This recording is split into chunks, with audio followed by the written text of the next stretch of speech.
Aimable internaute de www.congomlenews.com, bonjour et encore bienvenue dans ce nouveau numéro de Qu'une réalité, votre émission préférée. Une émission qui vous montre toutes les réalités de Kinshasa, toutes les informations et pourquoi pas les news de Kinshasa. Aujourd'hui, Qu'une réalité vous présente un nouveau sujet, un sujet qui cause encore beaucoup de dangers et de dégâts dans la ville province de Kinshasa en particulier et en République démocratique du Congo en général. Aujourd'hui, dans Qu'une réalité, nous parlons de la croissance démographique catastrophique qui se crée ici à Kinshasa, et cela bien par l'entremise de naissances non désirables. Oui, en bref, nous parlons de la naissance désirable. Est-ce la naissance désirable est-elle bonne technique ou une mauvaise technique? Si la naissance désirable est bonne, si la naissance désirable favorise non seulement la croissance démographique, mais aussi le développement du pays, en quoi la naissance désirable et pourquoi plutôt la naissance désirable n'est pas pratiquée à Kinshasa? Nous nous sommes posé mille et une questions, mais dans toutes ces questions, nous étions incapables de répondre. Et voilà pourquoi nous avons fait un petit saut dans la commune de Selembao, là où nous avons interviewé la population de Selembao, nos mamans, nos papas. Ils ont intervenu, ils nous ont dit quelque chose, ce qu'ils pensent de la naissance désirable et surtout l'Ikambuya Kobota. Oui, nous sommes africains, certaines personnes se disent que Kobota Banebele et Zalaka bien, il semblerait que Banasuba Koli et Barosungayo Barokoma Batu, et pour d'autres personnes, ils se disent que non, Kobota Banebele c'est bien beau, mais avant Basalisayo, il faut yo Salisabango, Batanga, Bakola, Bakoma Batu. Ça va se savoir à travers les images que nous propose Olivier Divididi. Bonjour Ndeko. Bonjour. Comment on a Mado? Maman Mado, pour la naissance désirable et le Kaoni ni pour la naissance désirable, c'est bien pour nous passer bana, pour nous battre la peine zoto, pour la santé bien. Est-ce que ça peut normal Moutouye Moko a décidé sur nombre à bano ya ko taper ba espace à âge na bango? Oui, et ça normal pour nous passer bana, pour la bien pour ko boko la bango. Parce que ni ne sala que mutu a se retrouver tant mususu na bana ebele pe na bekar ya mike. Ayi ko ni battre la naissance désirable azala ngote. Bona nini? Atuna raté, soit tu peux aller dans la maté mais asa la ngote maye wana sati. Parce que mutu a espacé ba naissance et senga kasala nini? Et c'est là tuna minganga. Ba technique ezebele ba ki sezali ba laksa biso, ba tonga pe ezali ba confiance ezali ba laksa biso. Ba tonga wana ba itisa ngo comment? Ba tonga itisa msu atiana lipeka, ba kisi msu do melaka 28 jours to melaka ezali. Espace à pose ozemite. Yoza bana boni. Nga bana 5. Yoza bana 5. Nini okolo bana bandeko yo bazo comprendre kaka likambo ya espacement de naissance. Tenga alingi baninga balanda bazala bien pour oboko la bana o zuli boso batena o zuli boso pour bazala bien o zala ba fazer te o zala ba chegete. Bonjour maman, comment nani? Bonjour papa, comment na chouchou? Maman chouchou ozana bana boni? Bon, nana mwana moko. Maman chouchou, pour oyebi loko babengi naissance désirable, hein? Oui. Et le bilakaoni? Bon, naissance désirable, c'est très important, surtout na basi, c'est très important pour na faciliter mutu abota penza banebelete. Est-ce que kobota banebele ezala kapena ba inconvénient? Oui, kobota banebele ben inconvénient ngo ezani. Mususu manque la possibilité ozoka koboko la bana na te bana bazoko ba fazer bana santé malamu ezate nutrition na bana eza vraiment kito makasté. Est-ce que le muta ko ko sala nini po a éviter kobota banebele to po a respecter les gamba naissance désirable? Bon, pour na mutu abota banebele te to abota na ba espace, il faut quand même ceux qui oyebi ko salela ngote wana ozana mayele wana te, il faut consulter médecin a Sayo pour ozwa bekar wana po bota banebele te. Conseil nini yo kopesa na bandeko peut-être oyo bazo comprendre te likambo naissance désirable? Conseil na ngeza ka boye soki mutu azo comprendre te sur naissance désirable, il faut kende na bopito ba pesa ye mate avant ba maman o bazali pona ko conseiller ba maman o balanza bana kilo ba pesa mate wana pona ba maman bota banebele te. Bote Yebisa biso oyebi likambo babengi naissance désirable. Oui, na bien. Pour Pour la naissance désirable des années. Izali mbotama ya bana koyeba kobotama ya bana ndenge bazobotama yango wana koyeba bata ya bana ndenge bazobotama. Entre papa na mama nani esengelaka mpenza a respecte kobotama ya bana to likambo ya koespase bana ezali ya papa nde apesaka bana mama ye ayambaka kaka. Est-ce que naissance désirable to kobota bana ya kokangisa to ebele eza pe na inconvénient? Oui, eza na inconvénient makasi. Ndeti nini? Bon, soki ozokangisa bana omoni ke bana bazala na santé moko ya bien te mpe komona maladi ekota mingi na ndako bana parce que vi na bango ezalaka kitoko te. Nini esalaka ke moto alandisa bana? Bon, zwa ya mama nde moto etindaka sans contrôle. Conseil nini okopesa na bamama oyo ntango mosusu su ezotinda bango balandisaka bana? Bon, fo bayeba kobatela ola mbote papa kombo na mama ladi ozala bana boni naza na bana 8. Maman oyebi eloko babengi naissance désirable nayebi yango. Est-ce que naissance désirable ezalaka malamu to mabe? Eza mabe. Mabe nango eza nini?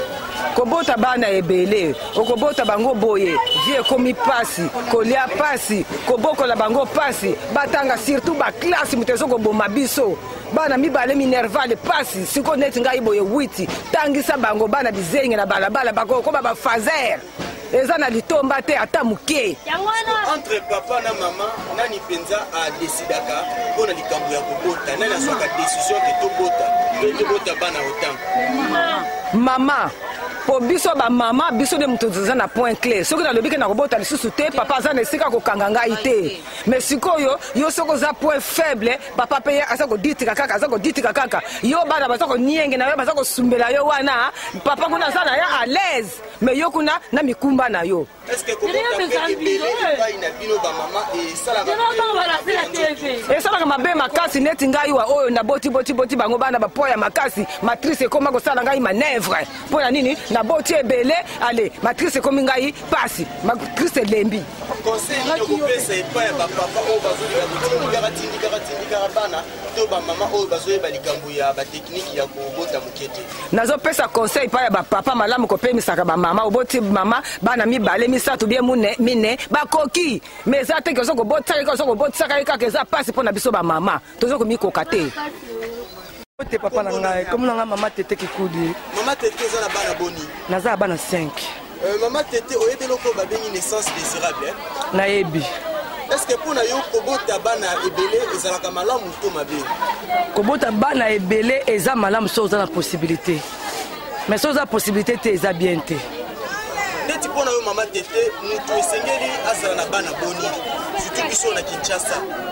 Pour Kinshasa awa so za bana 5 to 6 ekoki Papa na mama banani ba décidaka pona likambo ya nombre ya bana esengeli kobota pe ba espace ya âge esengeli bana babota.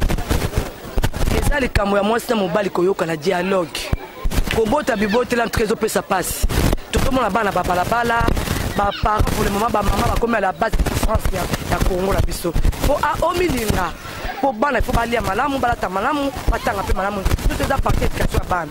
Bana so bazoli ya bien te balata malamu te balala lesika malamu te passe ya parents. Mam papa ko kene musala me mama. Tant bana balete bana balata bien te baninga bazolia balata bien et ça ka passe. Ça fait très mal. Et lors d'une sala na bana ibele to ala misala bana. Ezalaka cause ya yemoko mama to a cause papa. Mususu ezalaka matrice ya moi c'est moto mususu pe ezali likambo ya zuwa ezo bebisa lokwa to likaka zuwa papa tango ya ata uti wapi yoka bazuwa ale ye pe otia kaka mutu ndako za na pasi ya nyonso eza yo mama. Est-ce que esalaka pe mabena epai na bino ba mama kobota mingi nano esisaka bote ya mwasi po mo soka azobota il faut alia nano malamu biso na Congo atomelaka pe ya miliki mingi te miliki eza vraiment na base ya santé ya mama tosalelaka yango te koma osalela bamiki ya manzanza ya mike basanfa badesa Pour na yo maman zo bota une année 2 ans après moi neza passi et bongité pour la maman. Conseil le kopesa na ba maman ou ba tondisa zuwa bazolandisa bana. To ba tata pe oya zuwa bazolandisa ba maman bana. Ba papa ya zuwa azolandisa maman mwana azoba ke inconvénient et ko yaka repa na yo moko. Po tango mwana azotanga malamu te. Le ba comme ko fingo etala oyo bana ya muto bana ya nane soni ya yo parents. Donc to zala na dialogue na bomoko po to yo kana to espacer pe ko bota po bana to ba ko la bien. Mama Mbote papa son ani mama ni osana bana boni nazana bana mitano la piscine na passé 5 enfants maman ni est-ce que ya kobota bana ebele pona yo ezalaka likambo malamu ezalaka pe malamu pe ezalaka mabe malamu nango tangu ozobota yo nzoto elembi bana ana batu akosunga yo akosalisa yo mabe lisusu tangu ozobota ozokoka kobokola bana ana te bazotanga klasi te bana misusu bakokoma bavoyu bafazeri bana bakimi bandaku bamiyibi kolia malunge eza te sante kitoko eza te na suki kawana pona yo na papa na mama nani asalaka ke bana bakoma ebele ngai na ide na ngai mama mutu azalaka mayele pona papa akotungisa yo mama soko olingi na yo te akokango na kosema te conseil nini okopesa na bamama oyo ntango mosusu ezoleka baolandisa bana soki papa azwi mwasi libanda mama oyo aza na ndako akolinga azalaka seresera mobali te papa tozolobela likambo ya kobota mpona yo kobota bana ebele eza malamu to eza mabe eza malamu soki na oza na possibilité ya bien oyo oza na possibilité tobota ngulungulu eza mabe papa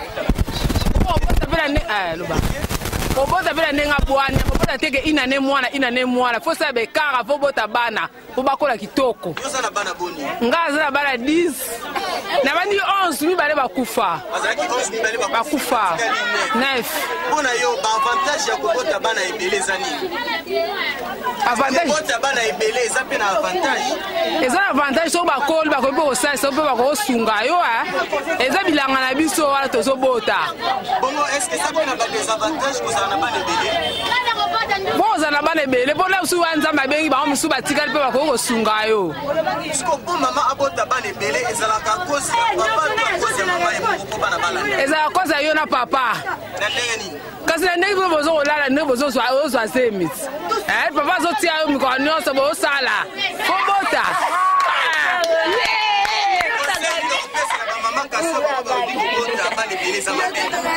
conseil na opesa na bamama oyo bazobaka kobota bana ebele eza mabe conseil wana baza bazoba fo kobota mpona mosusu nzambe azwi wana bamisu mpe batikali mbote papa komo na nga mama Brigitte naza na bana 8 mama Brigitte kobota bana ebele eza malamu to mabe eza malamu papa po ekosunga ngai na bana wana komo bato bazolobaka kobota bana mokie eza kobota bana ebele eza mabe bolobi na bato wana bango baza mayele te po soki nzambe apesi yo oza na ndaka mobali soki apesi yo 10 000 fo bota po kolongola te soki olongoli okufi osali nini siko mpona yo po mama ase retrouve na bana ebele to libota ase retrouve na bana ebele ezalaka kozi ya papa to akoza mama kozi ya papa na mama bino mibale fo bosangisa makanisi bobokola bango bien botangisa bango po bana bazwa misala basala po bino bozala bien est-ce que kobota bana ebele wana ederangeaka sante na bino bamama te ederangeaka biso po ngai mama kobimisa ekokitisa ngai basante nyonso tu kasi papa eza foti na ngai te po yo ozotungisa ngai na kosani na kopesa yo. Merci beaucoup. Tout ce qu'on a différentes interventions, il y a population, il y a Selembao. Oh, bah, mais quand il s'habille sur mutuna point de vue naie, bien que bah papa bah ça là qui m'a qui est frustré, bah ça qui n'est pas échappé, mais beaucoup plus bah maman balobaki les campagnes naissance désirables. Partons de ces images, partons de tout ce que nous avons suivi, ce que nous comprenons c'est quoi? Premièrement, banabasito bah maman nabiso bah yo kaka. Les solos à naissance désirable, mais la majorité de nos mamans, la majorité de femmes qui nous ne maîtrisent pas le technique de naissance désirable. Pour certaines personnes, la philosophie ou la pensée africaine domine encore. Oui, to bota bana barokoma batu, bana bako salisa biso. Mais qu'on se le dise. Moi, na wana fosi asalisa yo, avant yo osenga asalisa yo, yo salaki nini en termes ya lisungi. Nous sommes dans un rendez-vous de donner et du recevoir. Un rendez-vous de devoirs et de droits. Bandeko baboti, dans un premier plan, bozananu na ba devoir vis-à-vis à bana wana. Quels sont vos devoirs? Kobota bana wana c'est bien beau, mais pensez aussi à la croissance, au développement de ses enfants. Kobota bana sans penser na lendemain na bango, kobota bana sans tenir compte na bozui ya libota, isa ko changer forme. Changement ya forme nango, ezo mema biso na ba fleuyo ebele. En vous montrant ces images, tout ça qu'on encourager binote ba bilenge basi to ba maman, bokende ko zemi bokende ko longola ka non. Ce que nous déplorons c'est quoi? La ville-province de Kinshasa ezo tondaka du jour au lendemain. La croissance démographique, elle est bonne. Actuellement, le siècle est présent, ezo senga croissance démographique est kende de pair avec la croissance économique. Ce qui croissance démographique ezo zala un peu likolo et croissance économique ezo tikana na se yebake ba conséquences et qu'on continue à cause toujours néfaste. Entre autres, tout ça toujours peine la population bon na ba image monsieur to la sakamino bana bazo koma ba chege bana mike baza ko se livrer na prostitution bana mike baza ko se livrer na ba viol bana mike baza ko se livrer na makambu ya ndenge na ndenge ba phénomène wana nyonso y compris koluna tout consort ce qui to bandi kolandela malembe parmi ba cause nango to komona et loko tobongi ya tobengi plutôt ya non respect na espacement ya naissance pe non respect ya contrôle ya ba naissance ya bana. Tout ça na deux aspects. Premier aspect tolobeli likambo ya espacement ya bana. Espacement ya bana, nous trouvons que ezali eloko moko très important pe mutako ko éviter yango te.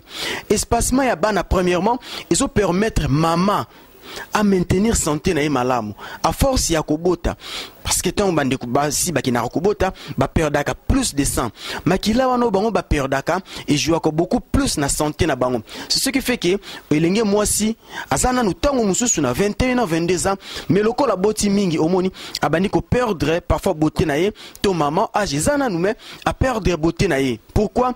Trop de perte de sang et ça cause baliwa et pas ya ba maman. Et on se mona ba okende kuna problème ya hémorragie maman kufi mona tikali et en dehors ya likambo ya hémorragie wana eza lisusu nini alimentation na Kinshasa eza lisusu malonga te. Plus okende kobota ozo pesa plus mais en terme ya retour oza kozongisa mukie maman ozo perdre ba vitamine ya nzoto maman ozo perdre beauté maman ozo perdre makila et en plus col na yo plutôt matrice na yo ya bomwasi matrice na yo attend que mwasi ezo connaître ba problème plus ozo bota matrice eza koka ko respirer te matrice ezo koka ko zwa repoter en retour ezo ngisaka ba problème na nzoto. So tolongo na partie ya espacement de naissance ngambo mususu kaka na même sujet wana tokomeka kolobela mo muke to ko expliquer mo muke likambo ya kobakisa nombre ya bana na kati ya libota. Normalement on ne peut jamais interdire quelqu'un to ko kati la nombre bana sengeli abota na libota na ye. Mais ce que nous conseillons c'est quoi? Mutu atala d'abord le revenu de la famille. Papa salaka wapi, maman salaka wapi, toi salaka nini. Dans l'ensemble, enveloppe salariale ya papa to ya maman ezalaka ya combien? Revenu na biso na fin du mois ezalaka ya combien? Est avec revenu tozanango tozana capacité to eso ko permettre biso d'abord to kolisa tout boko la bano tozana bango. Sinon, pourquoi encore augmenter le nombre des enfants? Partant de cette optique, nous pensons que Kobota Bana, ce n'est pas un fruit d'hasard. Kobota bana ezali likambu ya consentement ya batumi bale papa na mama esengeli bovanda bande ko mususu balobaki bana bazotonda na mabota cause ya zuwa soit ya papa soit ya mama amona à chaque fois papa ya kasela ki bazua et pona ye le seule façon peut-être la seule manière ya kokanga peut-être papa ezanini na silivwaka trop et pas ya papa na kenaka trop na ba relation ou ba relation plutôt ezali sexuelle et pas ya papa tant so kokanga papa azonga to avana na ndako. Et pourtant yango eza penza solution te muto azali mauvaise intention azana ba mauvaise intention tolinga te akozalaka toujours libanda, mais plus nous conseillons d'abord na maman na biso tolinga mboka na biso, tolinga bomoi na biso, to meka kotia ba espace na ba naissance ya bana 2011 bana 2012 2013 eza malonga te yango moni ba to ya mortalité ekomi makasi pe ba phénomène ya mabe ba kuluna ba cheke tout ça eza ko s'ajouter ngambo pe ya ba papa bano tozobota ebele wana plus tozobota plus soki tozokoka kobokola bango te toza komi créer danger bana wana en finalité baza ko se rebeliaka contre biso moko. À quoi bon de mettre au monde plusieurs enfants pour ne pas supporter bango? Oui, bana basali likabo ba utake pa ya nzambe, mais likabo wana esengeli ozwango en charge, likabo wana esengeli opesa bango pe chance bakoma batu et bongo en retour bana wana basalisa yo. Ces images tout ça qui yango et surtout pour la dédier encore plus na bilo balandine sur Congo Millennium et pourquoi pas na biso bandeko bato bazalaka toujours au na biso des gens qui nous soutiennent. Là nous voyons directement celui qu'on appelle Lynx Longele, le valable entrepreneur. Lynx Longele de Bundes. Grand coucou à toi Lynx Longele. Tout ça encore qui veut dire Nkolaza toujours Prenabiso. Merci à celui qu'on appelle Kalimbenga, le super américain Kalimbenga. Oui, c'est aussi un entrepreneur valable. Kalimbenga Mokolo, ya Orao Telecom. Vous êtes à Kinshasa, vous êtes en Europe, vous êtes en Afrique, vous êtes en Amérique. Bolingi voit toutes les images ya Congo Millennium. Bolingi bénéficier de toutes les chaînes ya Afrique puis ya Monde Mobimba. Connectez-vous, achetez les décodeurs Orao Telecom. Orao Telecom vous donne accès à toutes les informations du monde. Orao Telecom vous met à la page de tout ce qui se passe dans le monde. Grand salut à grande salutations plutôt à toi Kalimbenga pour cette grande initiative de Orao Telecom. Et pourquoi pas dire grand merci à celui qu'on appelle, oui, lui on l'appelle l'homme Gianni Vertiace, lui on l'appelle l'homme moderne. Son nom c'est le vieux Dezingo, Désiré Kengebeni depuis Irlande. Bien sûr, l'Andar Congo Millennium, si vous voulez nous soutenir, numéro ça au bas de vos écrans, appelez-nous et surtout abonnez-vous à toutes nos vidéos, abonnez-vous et vous aurez droit à toutes nos vidéos, à toutes nos émissions sans payer un rond. Et d'ici là, portez-vous bien, nous prenons rendez-vous pour la prochaine émission.